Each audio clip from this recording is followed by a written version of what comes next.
¿Qué tal? ¿Cómo están? Qué placer enorme saludarles a ustedes. Bienvenidos a este día. Queremos, como siempre, darles la más cordial bienvenida a todos y cada uno de ustedes que han estado desde muy tempranas horas de la mañana sintonizándonos. Vamos de inmediato en esta hora de programa, como siempre, a presentarles a ustedes tópicos, temáticas importantes que vienen a sumar y sobre todo también a enriquecer ese pensamiento crítico. Sin duda alguna, el tema de las medidas de tránsito implementadas en los últimos días está generando y despertando muchas inquietudes. Hemos estado como medio de comunicación y este servidor tratando la manera de despejar todas aquellas dudas, pero es importante también no perder de vista la importancia que tiene el poder estar consciente sobre la responsabilidad que tenemos todos y cada uno a la hora de conducir un vehículo en buenas condiciones, en un buen estado también de salud, en fin, tantas cosas importantes. Hoy vamos a hacer un análisis acerca de todas estas reformas que se han hecho a la ley de tránsito y su efecto también en el grado de siniestralidad que tiene según las estadísticas. Veamos a continuación el siguiente informe.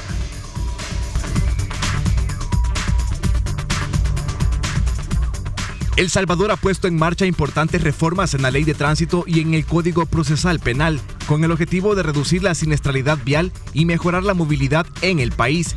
Entre los cambios más destacados y controvertidos se encuentra la implementación de fotomultas, un sistema que ya opera en el Boulevard Monseñor Romero y la autopista Comalapa. Este sistema utiliza cámaras de videovigilancia ubicadas estratégicamente para detectar infracciones de tránsito como el exceso de velocidad y la disputa de vehículos en la vía. Además, se ha incrementado significativamente el costo de las multas de tránsito. Las leves ahora cuestan $50, las graves $100 y las muy graves $150. Según la nueva ley, las multas electrónicas se imputarán a la licencia del conductor si es posible identificarlo mediante las imágenes captadas. De no ser así, la sanción recaerá sobre la tarjeta de circulación del vehículo. Las autoridades tienen un mes para notificar la multa electrónicamente y el infractor dispone de 5 días para apelar la sanción si no está de acuerdo. Otro cambio relevante es la prohibición absoluta de conducir bajo los efectos del alcohol, drogas o medicamentos que afecten la capacidad de manejar. Incluso una mínima concentración de alcohol en sangre o aire aspirado será motivo de sanción. En caso de dar positivo en la prueba, el conductor será multado con una falta muy grave de $150, además de enfrentar un proceso penal por el delito de conducción peligrosa. La normativa también establece que todos los conductores están obligados a someterse a pruebas de alcoholemia. Negarse resultará en sanciones automáticas, detención y notificación a la Fiscalía General de la República. Estos cambios han generado debate en la sociedad sobre su impacto en la seguridad vial y las libertades individuales. Pero para analizar profundamente estas reformas y sus efectos en la ciudadanía, no se pierda esta mañana el programa de Diálogo 21 con Ernesto López. Reportó Jonathan Cortés.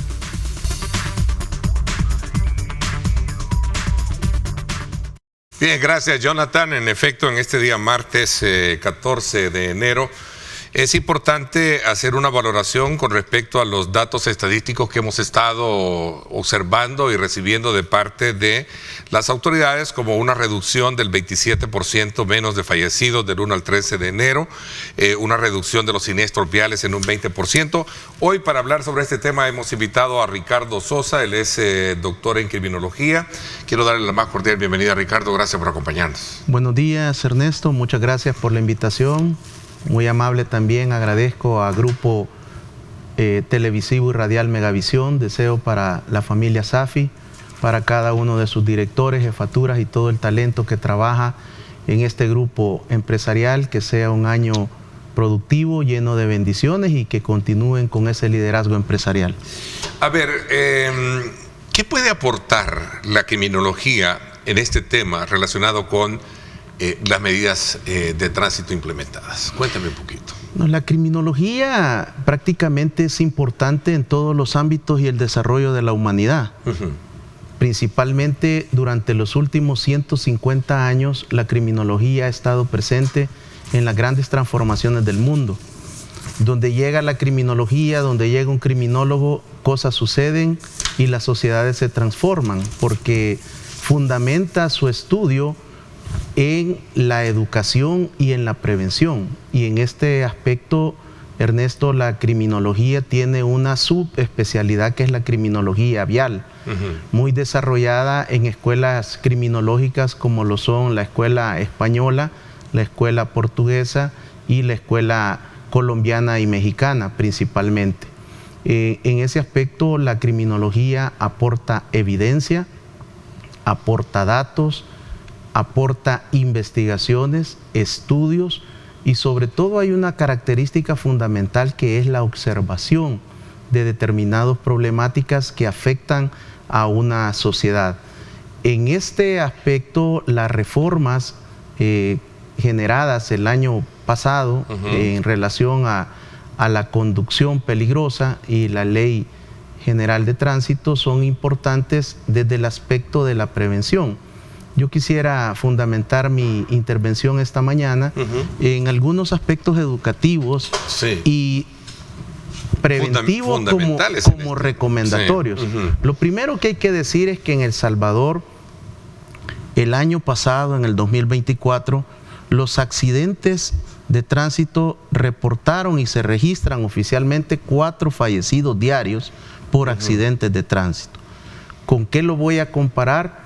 Con el promedio diario de homicidios, que fue de 0.3. ¿Se puede usted imaginar, amigo televidente y cibernauta, el verdadero drama de lo que representan los accidentes de tránsito en nuestra sociedad, con 4 fallecidos diarios durante el 2024 y solo 0.3 en homicidios? De igual manera, Ernesto, creo que la criminología juega un papel importante para hacer luz en el periodismo, en los medios de comunicación a nivel nacional e internacional. Pero sobre todo en El Salvador se sigue confundiendo la terminología. Y yo quiero ilustrar que los accidentes de tránsito, los fallecidos en accidentes de tránsito son muertes violentas. Están en una misma categoría similar a los homicidios. Por la condición, ¿será esto por la condición misma en la que se somete un conductor a la hora de estar tomando bebidas embriagantes, por ejemplo, sabiendo de que va a conducir? ¿Desde ahí va un poco el tema directo del delito? Lo que sucede es que los accidentes de tránsito forman parte de las muertes violentas porque reflejan en parte el nivel de violencia y de intolerancia de nuestra sociedad. Y esto no solo es una temática de El Salvador, es en Hispanoamérica. En España, que es uno de los países que más estudia la siniestralidad vial y relacionada también con la conducción bajo los efectos de bebidas alcohólicas, durante el 2024 entre el 30 y el 50% del total de fallecidos en accidentes de tránsito fueron producto de conducir bajo los efectos del alcohol. Y esto es también relevante decirlo. El etanol o alcohol etílico es un veneno, es una droga que ingresa al cuerpo. Y desde el momento mismo, Ernesto, que el primer trago de licor, no importa la unidad alcohólica que usted ingiera, nuestro cerebro, ese extraordinario órgano, envía señales a todo el cuerpo gritándole que hay un enemigo, que hay un invasor. Y es el alcohol etílico en cualquiera de las manifestaciones y del tipo de bebida que esté ingiriendo una persona. Aquí, para efectos del programa, voy a establecer mi intervención en que una unidad alcohólica constituye un trago de cerveza, un trago de whisky, un trago de ron, un trago de tequila, un trago de chaparro.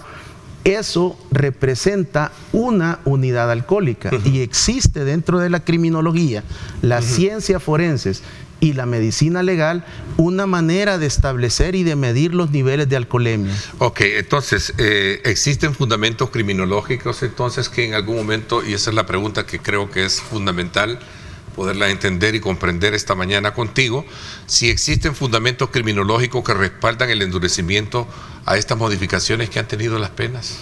Bueno, yo desconozco cuál será la motivación directa de las autoridades del Viceministerio de Transporte, de Obras Públicas. Desconozco cuál es el los lineamientos sobre los cuales ellos fundamentan su propuesta. Lo que sí puedo aportar yo desde mi enfoque es que sí se convierte en una medida de prevención a la siniestralidad, especialmente no solo para salvar vidas, sino que también para evitar esa racha de accidentes que se tienen a diario, que deja una cantidad de lesionados y de víctimas y de vehículos de diferente tipo en una condición de daño. Ahora, el alcohol etílico, al ingresar al cuerpo con esa primera unidad alcohólica en el cerebro, en el organismo, en los tejidos, suceden cosas desde ese primer trago de licor, desde esa primera unidad alcohólica, y eso es algo que yo no lo voy a poder negar y tengo que decirlo porque mi compromiso es con usted, amigo televidente y cibernauta. Estamos en una sociedad donde la industria licorera y la industria cervecera prevalecieron desde el siglo pasado, y eso ha sido uno de los factores en América Latina que estas industrias y el poder, no solo de las industrias cerveceras, licoreras, sino del poder que rodea el turismo, se impusieron en América Latina sobre las leyes de tránsito, impidiendo algún tipo de reformas y algunas disposiciones que hubieran evitado miles de vidas perdidas en América Latina.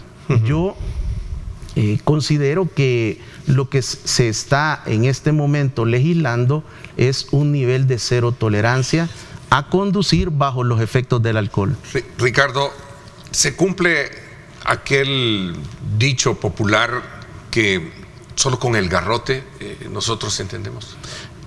Ernesto, creo que estamos atravesando un momento en nuestra sociedad donde las disposiciones de las diferentes políticas, comenzando por la política criminal, que es mi actividad de poder evaluar, han requerido de por la razón o por la fuerza. Y esto, desde mi punto de vista, a mí me parece que la disposición de la cero tolerancia al alcohol representa una gran oportunidad de comenzar a formar una primera generación que pueda tomar las decisiones y que pueda prolongarse ese contacto con la bebida alcohólica. La bebida alcohólica debería de ser una decisión que la podamos extender lo más posible hasta que mujeres y hombres cumplan sus 18 años y puedan tomar una decisión más consciente. Pero lastimosamente el alcohol etílico en cualquiera de sus manifestaciones ha estado presente desde previo a la fundación del Estado salvadoreño. El licor no es una creación, Ernesto. El licor es un descubrimiento, y este descubrimiento es tan interesante en la humanidad que ya la palabra de Dios, la Biblia, la establece desde el Antiguo Testamento, como Noé relata la palabra de Dios que se embriagó con vino de uvas, y incluso relata la palabra de Dios que quedó al descubierto, al desnudo ante sus hijos. Quiere decir que esto no es una atribución de la industria, esto es un descubrimiento que ha pasado por diferentes etapas, y el alcohol lleva a una transformación cuando comienzan los procesos de destilación, que ahora permiten bebidas con 60 o 70% de alcohol. Ok, interesante, porque lo estamos viendo, este análisis que hemos estado apuntalando en una serie de programas aclaratorios, en algún momento también conociendo el impacto que estas tienen, no solo desde el punto de vista educativo, y que busca en algún momento pues reducir el tema de la siniestralidad, sino que también desde el punto de vista económico. Hoy lo estamos viendo desde otra perspectiva. Te quiero preguntar, y voy a dejarte esta pregunta en la mesa, ¿hasta qué punto consideras tú que estas reformas, como criminólogo, o estas medidas y reformas en materia de conducción podrían, poder ser un factor disuasivo a ese comportamiento de riesgo que se puede tener a la hora de conducir? En primer lugar, sabemos que hay acuerdos y desacuerdos con esta reforma. ¿Qué piensas tú? ¿Es parte de la naturaleza de una sociedad? Voy a una pausa y hablamos de este punto cuando regresemos. 7:16. Gracias por estar con nosotros.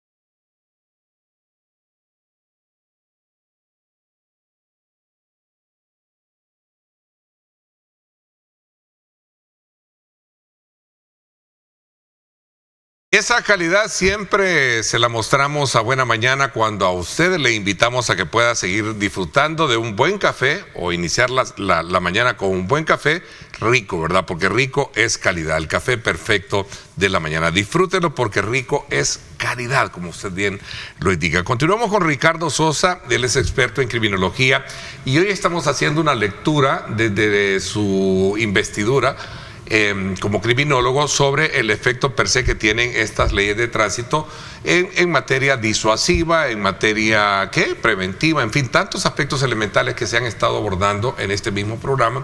Y te dejaba la pregunta, ¿hasta qué punto consideras tú que estas reformas podrían ser disuasivas a ese comportamiento de riesgo que representa a la hora de conducir y sabiendo que también hay reacciones de reacciones?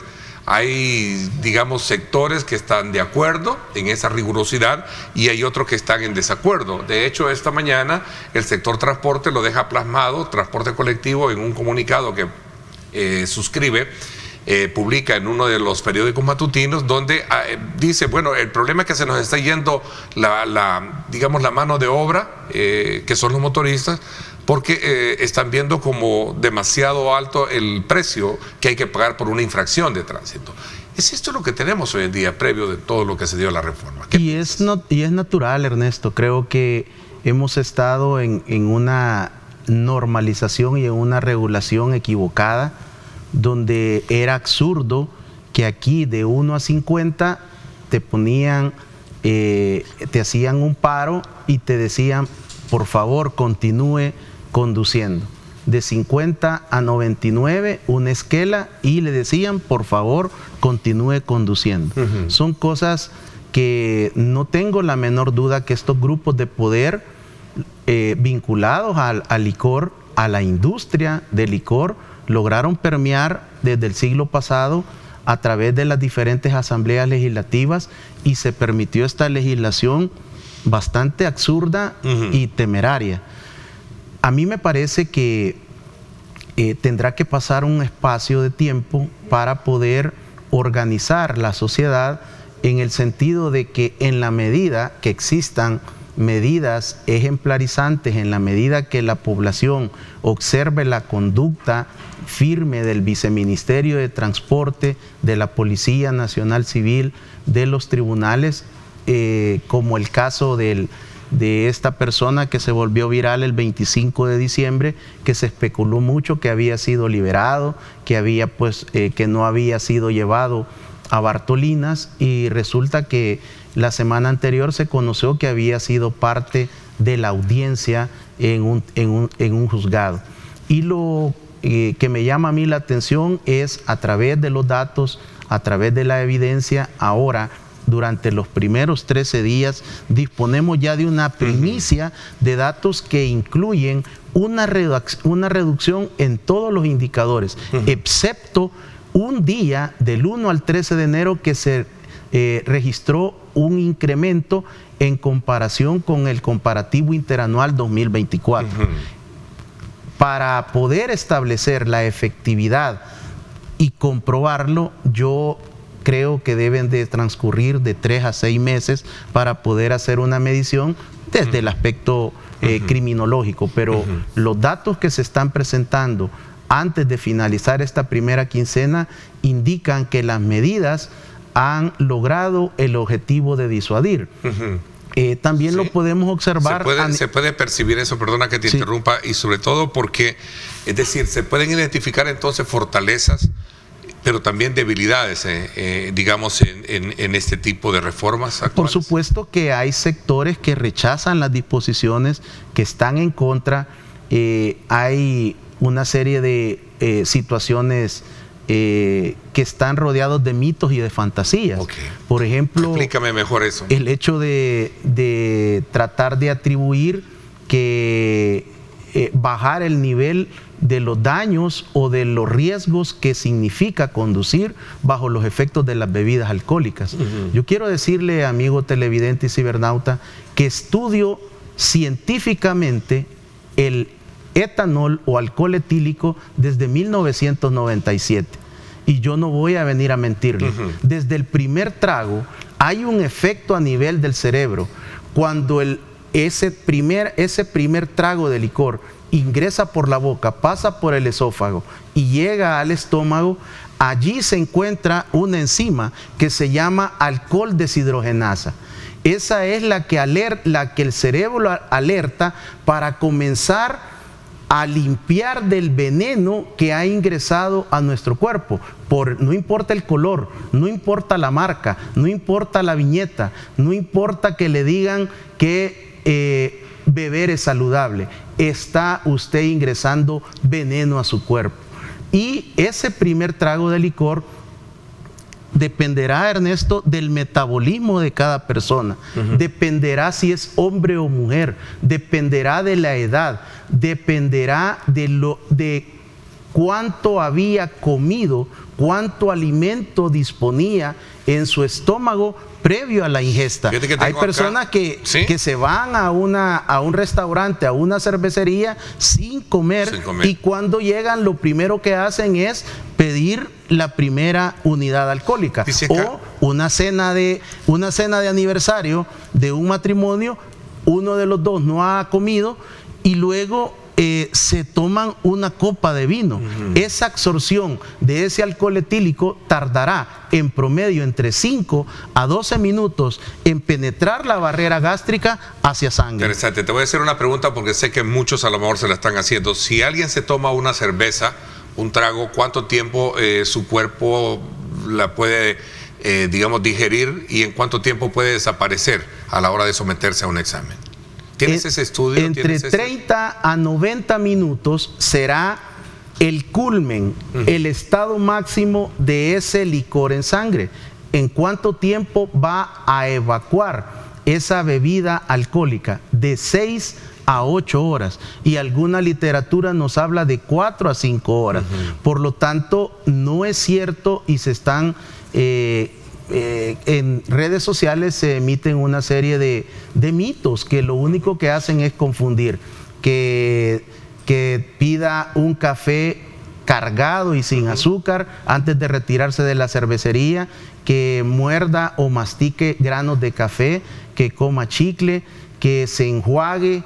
No es cierto. No va a poder quitarse eso. Una persona que toma un día anterior al día siguiente, 9, 10 de la mañana, puede tener todavía en su cuerpo ese dependerá de la cantidad de alcohol ingerido el día anterior, porque si solo fue una unidad alcohólica, entre 6 a 8 horas es suficiente para que ya no existan residuos en su organismo. Estamos hablando de una unidad, pero no si es una persona que tomó 5, 6 unidades alcohólicas, probablemente tendrá que esperar el transcurso de la mañana del día siguiente para no dar positivo. Y ahora tenemos en nuestra sociedad, Ernesto, unos botellones así que se venden de cerveza que tienen 3 unidades alcohólicas contenidos en un botellón. Pero cuando usted toma la viñeta, ahí le está estableciendo el nivel de volumen de alcohol etílico. Y hay bebidas alcohólicas, principalmente cerveza artesanal,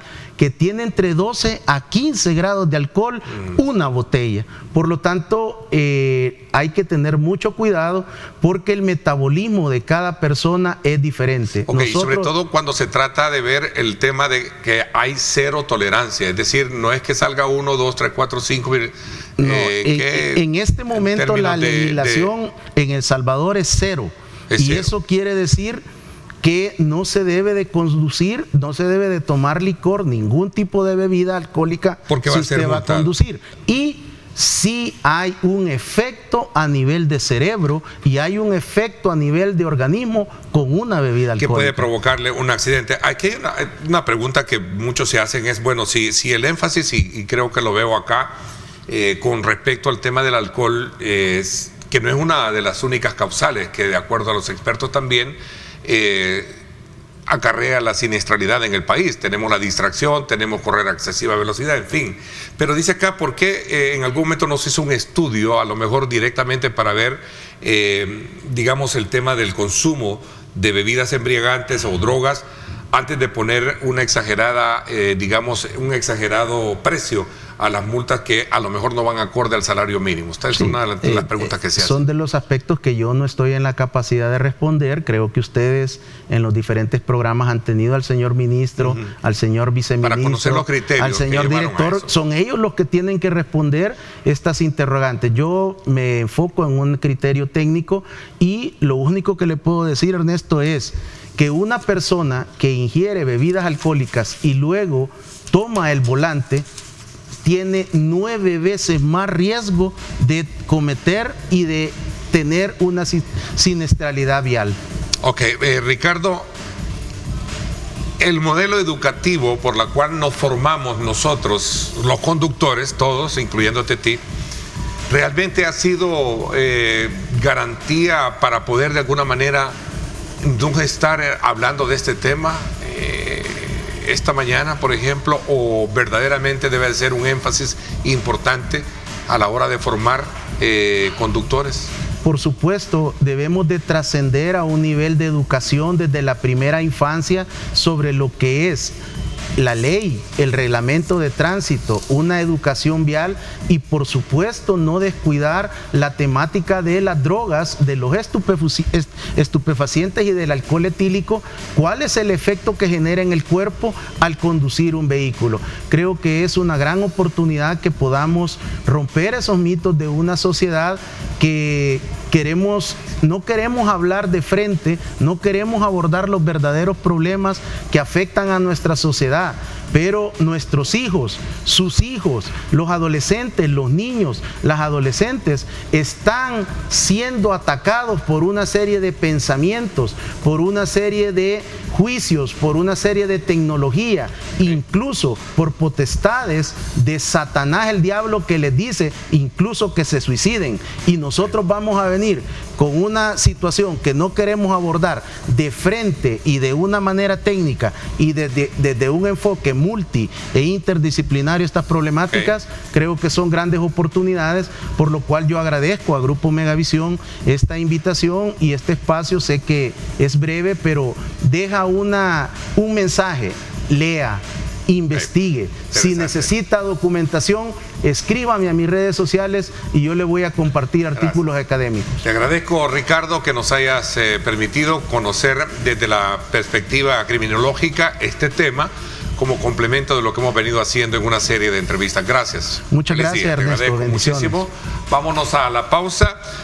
¿Cómo se evalúa? ¿Cuál es el balance que tenemos respecto al flujo de turistas durante las festividades navideñas y de fin de año que tuvimos recientemente? Eso lo vamos a hablar precisamente con la ministra de Turismo, Morena Valdés, que ya está con nosotros. En su momento se incorpora al set. Vamos a la pausa y regresamos.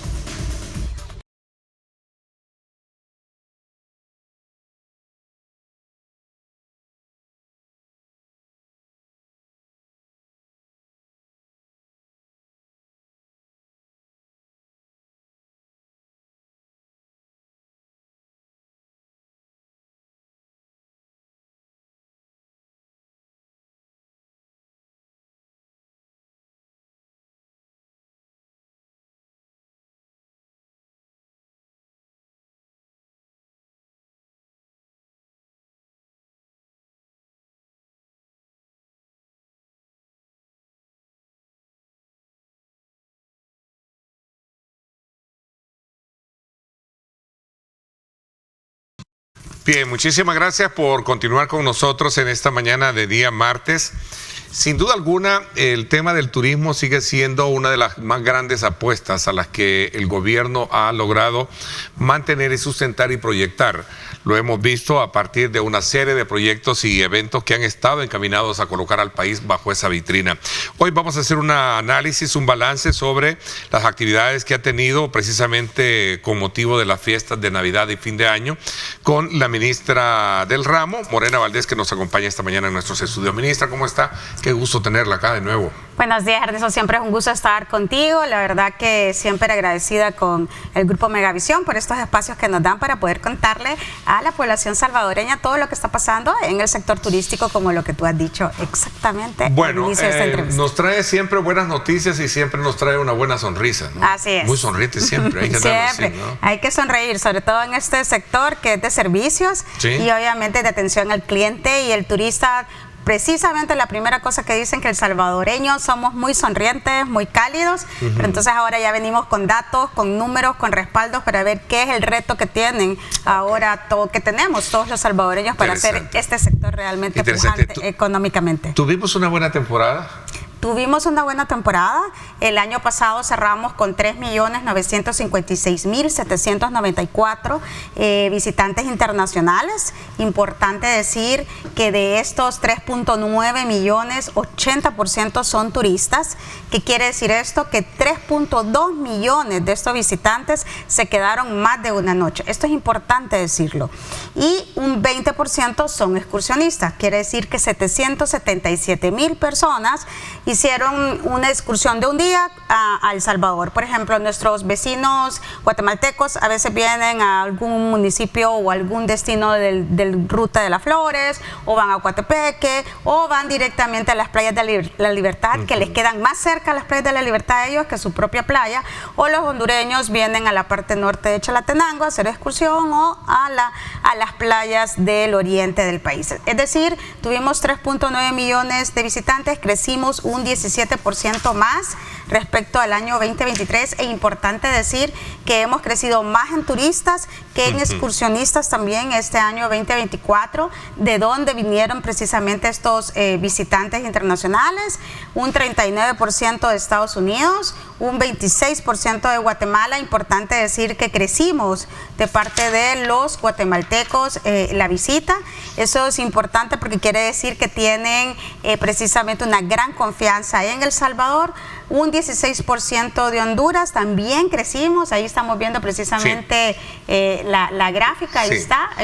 Y está bien descrito, porque en el top 5, quizás voy a regresar un poquito a lo que usted planteaba. Fue el Puerto de la Libertad. Pasemos si quieren ahí. El más visitado, subamos ahí, por favor, ahí en esa gráfica.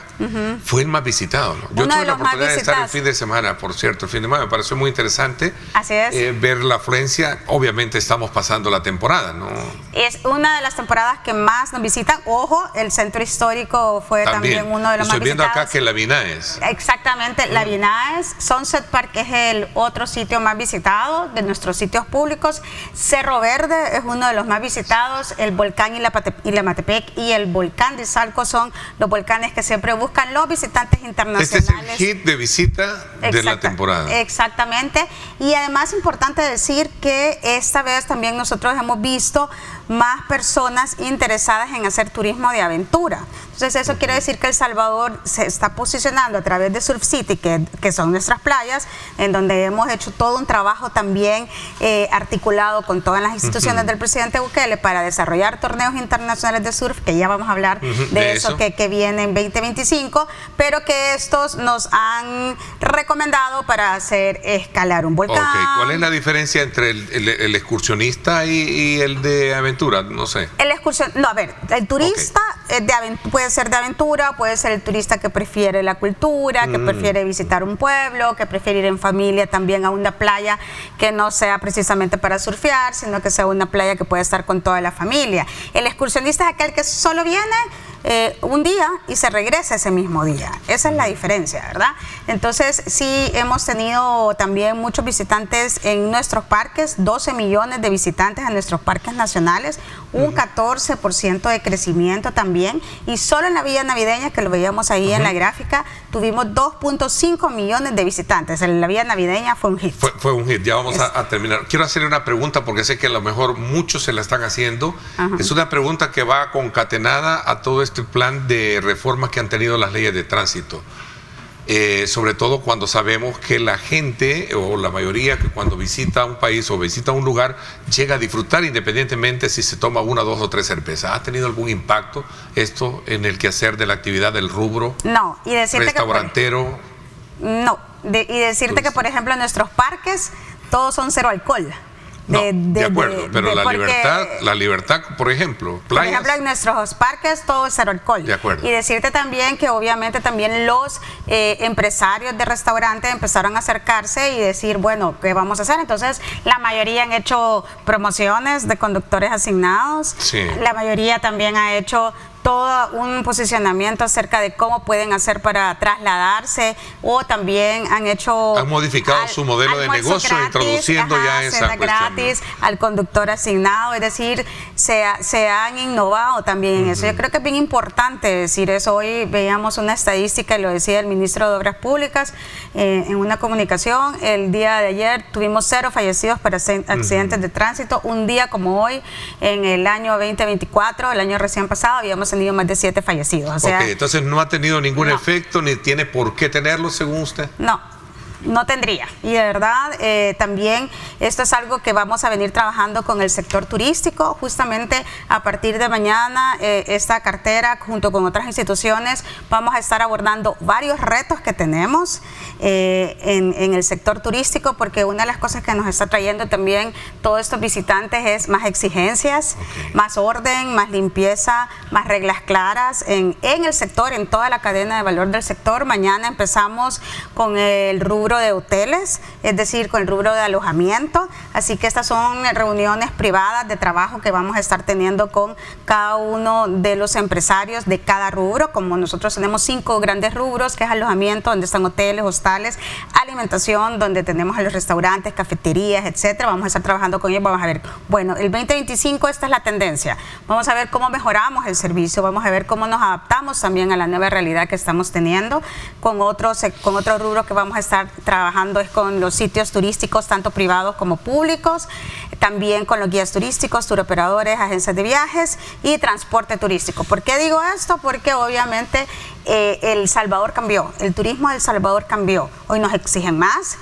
Muchas de las cosas que nos está pasando es que el turista que nos busca, por ejemplo, en internet, incluso en herramientas de inteligencia artificial, no está encontrando la oferta que quiere tener, o sea, la oferta que él desea contratar a la hora de un hotel, por ejemplo, a la hora de un restaurante, etcétera. Entonces, tenemos que ponernos a la altura y, como siempre lo he venido diciendo en las entrevistas contigo y con casi todos estos años, el presidente se ocupó con el tema de la seguridad y se sigue ocupando con el tema de la seguridad y hacer este país un país seguro, tranquilo, en donde puedas tener tus mejores vacaciones. Entonces nos vinieron otro tipo de turistas con otras expectativas y con otras exigencias, y todavía crecimos más rápido de lo que pensábamos, también nosotros mismos y el sector, y ahora nos tenemos que adaptar con más idioma inglés, con un mejor servicio en gastronomía, con un mejor servicio en alojamiento, con una mejor infraestructura, con un mejor andamiaje en todo el tema público y privado. Entonces esto va a ser bien importante, y aunado con la academia para preparar al talento humano, que es una de las cosas que también nos está pidiendo el turista internacional que nos está visitando. A ojo de buen salvadoreño que sabe andar cotidianamente en la calle, ahora veo que también, y por eso hacía un poco digamos, énfasis en detenerme en ese top 5 cuando habla de Vinaes. Fíjese que mucha gente hoy en día me dice, vamos al centro. Así es. Vamos al centro histórico. Así, y la Vinaes ha sido ya está como un sitio turístico cultural ancla. Bueno, fue un atractivo el tema de la pista, que al final terminó funcionando, ¿no? No sé si todavía está. Sí. El tema de la navideña, que como usted bien lo decía, que también fue muy visitada, ¿no? Así es, y la verdad que la gente iba y se quedaba por mucho tiempo. Es más, nosotros nos tocó hacer varios tours, porque tuvimos varios visitantes, incluso estuvimos con gente que vino de Moody's, por ejemplo, para ver cuál era el movimiento del sector turístico, que por suerte y por cierto también nos aumentaron la calificación.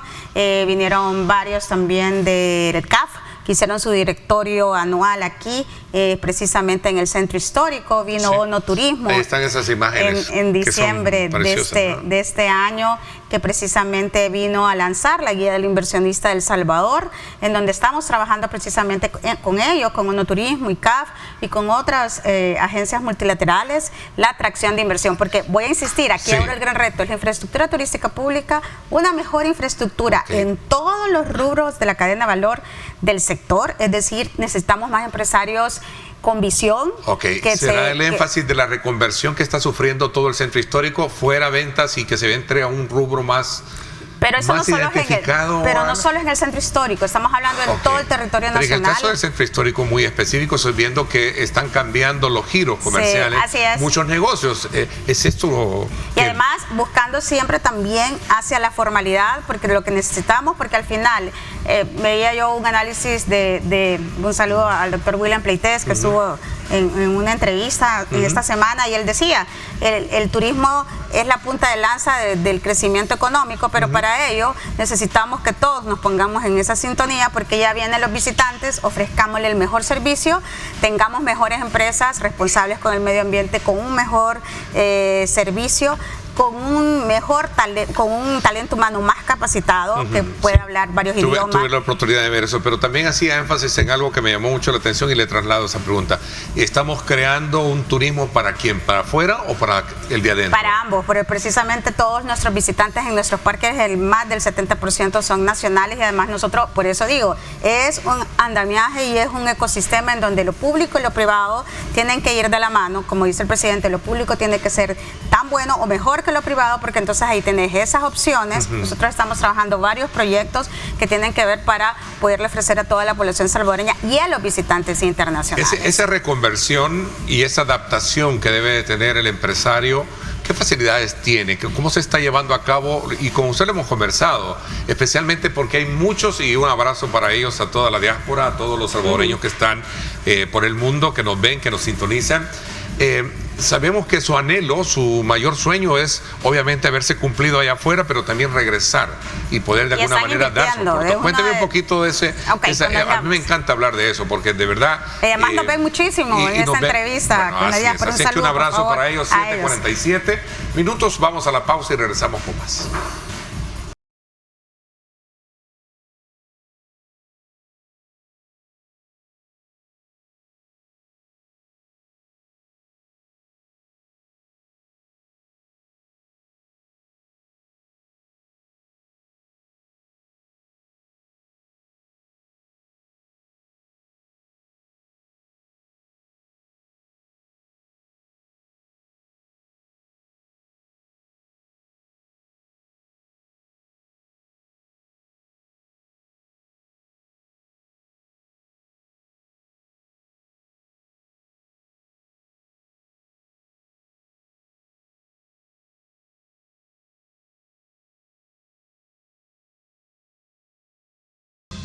Bien, gracias nuevamente por estar con nosotros.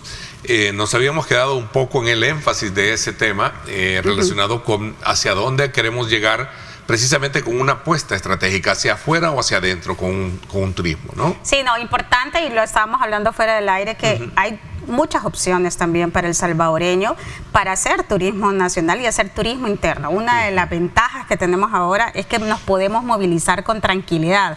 Es increíble, te quiero contar una experiencia que tuvimos con la presidenta del ISTU, Enia Guiñada, en sus parques nacionales. La gente que trabajaba, por ejemplo, en Altos de la Cueva, que no sé si ya conoces, que es un parque de San Miguel, no conocía, por ejemplo... Lo visité mucho de pequeño en excursiones de mi y por cierto, escuela. vamos con una revitalización total de ese parque con fondos del préstamo BID, que esperamos poder tener en los próximos años ya listo para que toda la gente que visita Oriente tenga un antes y un después de un parque nacional. Esa es una gran apuesta que le está haciendo el se movió ISTU. mucho Oriente hoy, vi que estaba con sus playas, hoteles. Lo que te quería decir es que, por ejemplo, esos mismos trabajadores no conocían Occidente por el tema de la inseguridad, por el tema de la movilización, por el tema de muchas cosas. Y ahora lo primero que se hizo fue un intercambio entre todos los empleados de los parques, todos ya conocen, todos se conocen, además de eso conocen toda la red de parques. Hoy tenemos 17 parques nacionales. Estamos revitalizando el parque recreativo de la Costa del Sol, en donde ahí vamos a tener, por ejemplo, hospedaje, en donde estamos teniendo accesible al turista tanto nacional como internacional. Además estamos haciendo una nueva terminal en San Sebastián, en San Vicente. Eso también esperamos tenerlos muy pronto. Es decir, estamos revitalizando también lo que tenemos, las cabañas que tenemos en el Parque Natural Cerro Verde. Es decir, vamos buscando opciones también para que también los salvadoreños tengan esta otra manera de tener turismo nacional. Pero lo importante, yo solo quiero enfatizar en algo. A veces nos quedamos como en los lugares más visitados o en los lugares que más se anuncian, que eso es bien interesante también, y no vamos y recorremos el país en donde estamos colocando varias ofertas turísticas accesibles a todo el público. Con un comentario, le quería reforzar esa parte, porque los que tenemos el privilegio de estar en este podio, ¿no? Este set, somos críticos o tal vez no críticos, pero aquí vienen críticas, pero también hay que resaltar cosas positivas, ¿no? He tenido también en este periodo la oportunidad de visitar el Parque Cuscatlán. Qué bonito, de verdad que es un lugar precioso para andarlo. Y casi no lo visitan. Y a eso iba, ¿no? Entonces, por eso iba a hacer énfasis de lo que usted estaba mencionando. Mire, me trajo recuerdo y he quedado de nuevo. Estuve como a las 11:30 de la noche con mis hijos ahí jugando. Exacto, y el centro histórico es una súper buena opción, pero también tenemos, por ejemplo, parques como, por ejemplo, la Puerta del Diablo, en donde también lo tenemos hasta altas horas de la noche. Y el Mirador del Boquerón está cerrado, ya se restauró. Solo es esa parte, pero ya la próxima semana ya se vuelve a abrir. También tenemos esa otra opción. También tenemos, por ejemplo, el Parque Natural Balboa, que es uno de los más visitados y lo que más disfrutan, por ejemplo, todos los habitantes de esa zona, pero también los salvadoreños que visitan y van por sus pupusas, por ejemplo, del domingo a los planes de renderos. Es decir, estamos teniendo varias opciones y nosotros vemos la cantidad de visitantes. Lo que no se ve del turismo. Exactamente, pero nosotros sí lo vemos y además hemos visto el crecimiento también de los salvadoreños, y quiero enfatizar con los de la diáspora, porque es increíble, no sé si a ti te pasa, pero yo cuando voy a un lugar turístico, que a veces, bueno, este fin de semana está viendo el nuevo muelle turístico, porque agradezco también al Ministerio de Obras Públicas y a otras instituciones de gobierno que nos están apoyando a tener actividades dentro del muelle. Por ejemplo, no sé si cuando tú fuiste estaba un saxofonista o un violinista, claro. De hecho, pintacaritas. Estaba por instalarte y pintacaritas también. Exacto, entonces estamos haciendo actividades y entonces una cantidad de hermanos de la diáspora que me saludaban y me decían: ministra, ya la vemos en las entrevistas, qué bueno que usted venga a confirmar lo que se está haciendo, esto jamás no lo hubiéramos imaginado. Gente que viene de Australia, de Estados Unidos, de Italia, y que tenían 20 años de no venir, entonces, y ven cómo ha cambiado también esto, y lo que hablábamos fuera de cámara también. El turismo es para todos. Obviamente estamos haciendo espacios en donde nos permite que podamos convivir todos en estos espacios públicos. Esa recuperación de espacios públicos es el gran reto. Este fin de semana, por ejemplo, fui a la inauguración del Festival de Cine Internacional de Suchitoto. A todos los salvadoreños les invito a que vayan. Esto es completamente gratis en la Casa Clementina. Ahí se están precisamente mostrando varias de las películas salvadoreñas este mes de enero, por las películas salvadoreñas, pero también el pueblo de película, como le han colocado a este nombre del Festival Internacional de Suchitoto, que Suchitoto tiene muchas otras opciones para todos también tipo de turistas. Así que hay que ir descubriendo también, explorando nuestro país, y obviamente es bueno, y quiero decirte que parte de las cosas que vamos a trabajar con el sector privado, bueno ver todo, por ejemplo, todos los reviews que nos están haciendo los turistas, tanto nacionales e internacionales, de todos nuestros sitios turísticos públicos y sitios turísticos privados. Todo esto me llevó al inicio de la pregunta con la cual despedí el bloque anterior, sobre las facilidades y todas aquellas prestaciones, o mejor dicho, las facilidades más bien. Bueno, nosotros estamos... de cómo yo, estando en el extranjero, añorando regresar a mi patria querida, como dijo Álvaro Torres. Bueno, nosotros primero los acompañamos y obviamente a facilitarle toda la guía de cómo invertir en El Salvador, en el Ministerio de Turismo. Yo les puedo dar mi correo electrónico con mucho gusto, siempre lo doy, es ministravaldez@mitur.gov.sb.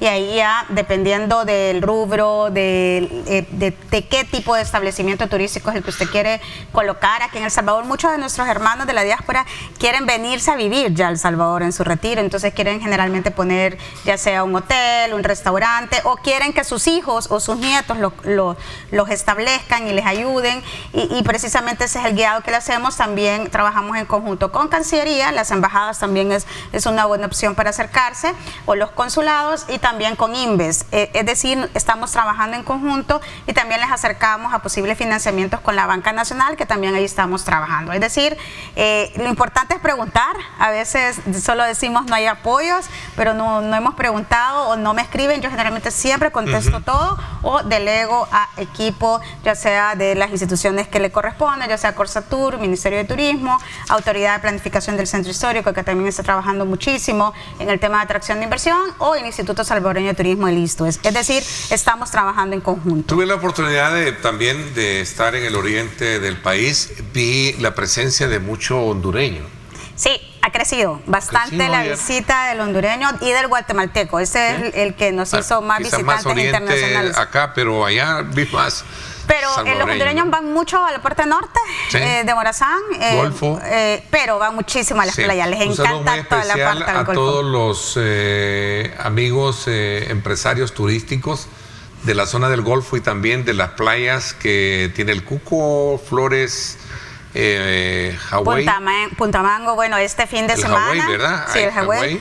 Este fin de semana vamos en conjunto con CEPA ya a la inauguración de la pista del Hawái. Este va a ser un impulso que se está dando como aeródromo. Exactamente, como un primer proyecto en donde estamos queriendo impulsar la conectividad, que es una de las cosas que más nos piden también los empresarios turísticos y los turistas. Taxis aéreos. Exactamente. Vamos a empezar, ¿no? Y así que vamos a estar acompañando a CEPA en este primer impulso. Ok, interesante, la verdad que me faltó un montón que contarles. Sí, definitivamente, lo vamos a dejar para después. Lo cierto es que tuvimos cerca de casi 4 millones. Casi 4 millones. De visitantes, 3.9 según la estadística, un 17% más respecto al año pasado. Qué bueno, son buenas noticias. Son buenas noticias, y el 2025 nos espera un gran reto, así que vamos a necesitar a todos los salvadoreños que sean embajadores de nuestro país para que ese crecimiento se sostenga, pero sobre todo que nos traiga derrame económico en todas las comunidades. Me encanta ese derrame, eso de derrame económico, precisamente para que muchos empresarios que ponen su sueño en sus obras, en sus inversiones, estos puedan tener la retribución y la generación de empleo para mucha gente que también depende de todo eso. Gracias por haberme acompañado. Gracias, Ernesto, por la invitación. Le agradezco muchísimo. Gracias a ustedes a esta hora de la mañana. No nos resta más que invitarlos a que continúen con nosotros. Nuestra programación está siempre, desde luego, disponible para que usted pase una buena y entretenida mañana. Gracias, pásenla bien, y como siempre recuerden lo más importante, amar a Dios sobre todas las cosas.